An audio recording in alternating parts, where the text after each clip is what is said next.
ഇറാനെ ആക്രമിച്ചത് എന്തിനെന്ന ചോദ്യത്തിന് മറുപടിയുമായി US സെനറ്റർ. ആണവ പദ്ധതിയുമായി ബന്ധപ്പെട്ടായിരുന്നു ആക്രമണ തീരുമാനമെന്നാണ് USന്റെ മറുപടി. അമേരിക്കൻ സഹായത്തോടെയുള്ള സിവിലിയൻ ആണവ പദ്ധതി ഇറാന് വാഗ്ദാനം ചെയ്തിരുന്നെന്നും 6% മുകളിൽ സമ്പുഷ്ടീകരിച്ച 460 കിലോ യുറേനിയം കൈവശമുണ്ടെന്ന് ഇറാൻ പറഞ്ഞതുമാണ് USനെ ചൊടിപ്പിച്ചത്. ഈ സാഹചര്യത്തിലാണ് ഇറാനെ ആക്രമിച്ചതെന്നാണ് US സെനറ്ററുടെ ന്യായീകരണം. ആണവായുധം നിർമ്മിക്കാനുള്ള യുറേനിയം കൈവശമുണ്ടെന്ന് ഇറാൻ പറഞ്ഞു. ഇറാനുമായുള്ള യുദ്ധത്തിനെതിരെ അമേരിക്കയിൽ അഭിപ്രായ വ്യത്യാസം ഉയരുന്നതിനിടെയാണ് ട്രംപിന്റെ വിശ്വസ്തന്റെ മറുപടി. ഇറാനുമായുള്ള യുദ്ധത്തിൽ പ്രതിഷേധിച്ച് അമേരിക്കയുടെ national counter terrorism centre director രാജിവെച്ചു. ഇറാനുമായുള്ള യുദ്ധത്തെ പിന്തുണയ്ക്കാൻ കഴിയില്ലെന്നും ഇറാൻ അമേരിക്കയ്ക്ക് ഭീഷണിയൊന്നും ഉയർത്തിയിട്ടില്ലെന്നും അദ്ദേഹം രാജിക്കത്തിൽ വ്യക്തമാക്കിയിരുന്നു. ഇറാനുമായുള്ള യുദ്ധം ആരംഭിച്ച ശേഷം ട്രംപ് ഭരണകൂടത്തിൽ നിന്ന് രാജിവെക്കുന്ന ഏറ്റവും മുതിർന്ന ഉദ്യോഗസ്ഥനാണ്. ഇസ്രയേലിന്റെ സമ്മർദ്ദത്തിന് വഴങ്ങിയാണ് അമേരിക്ക യുദ്ധം ആരംഭിച്ചതെന്നാണ് ആരോപണം.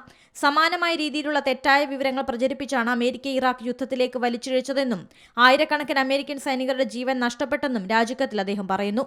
അമേരിക്കയുടെ ആഭ്യന്തര സുരക്ഷാ കാര്യങ്ങളിൽ നിർണായകമായ തീരുമാനങ്ങൾ എടുക്കുന്ന ഏജൻസിയുടെ തലവൻ രാജിവെച്ചത് ട്രംപ് ഭരണകൂടത്തെ പ്രതിരോധത്തിലാക്കിയിട്ടുണ്ട്. അതിനിടെയാണ് യുദ്ധത്തെ ന്യായീകരിച്ച് US സെനറ്ററുടെ വിശദീകരണം.